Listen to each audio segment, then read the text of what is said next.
This is what we call a no-touch lead.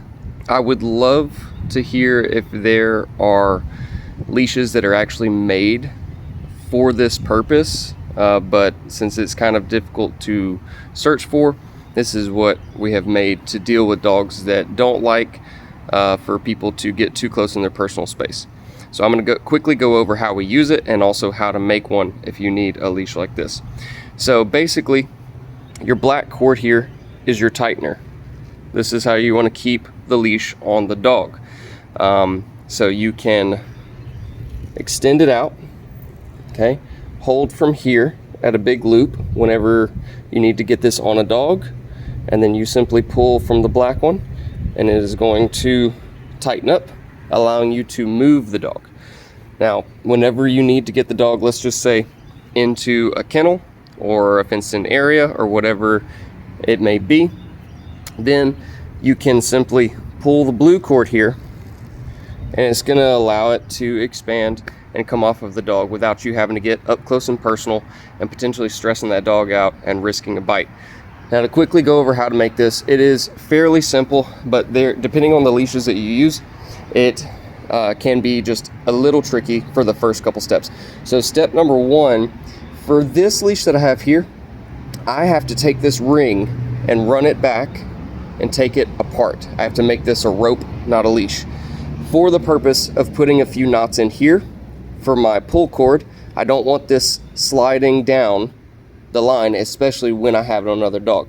So you can tie this here however it is going to be secure, but in order to tie this, unless you know how to tie a knot in this circle here, I don't. Knot tying is not my specialty. I have to take this apart. I put a few knots here. This isn't coming undone. This is not going to slide past that. That is probably the most important thing, is this pull cord cannot move. It has to stay secure. The next step after that, of course, we're going to put this back together. Then you can attach this, and then you can run this ring over your leash here. We're going to put a knot in here. It's probably easier to do that first, okay? And then once your ring is here, then you're going to put a knot here. This ensures that the pull cord is not falling down right beside the dog. This can create a lot of hazards, and it's important to go over this real fast. That if this goes all the way down here, now what you have is, number one, a pull cord that's probably sitting on the floor that you cannot pull, so job is failed, right? We cannot now get the leash off of the dog without invading their space.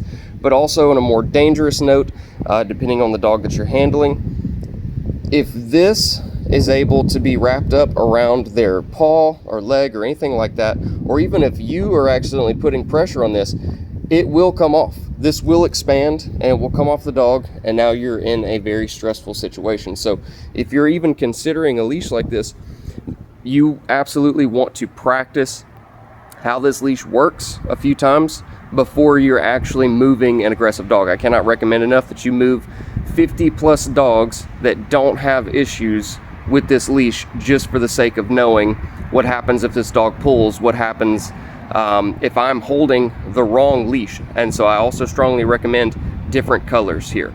I could definitely see this being red or yellow. That makes a lot more sense for most people's brain.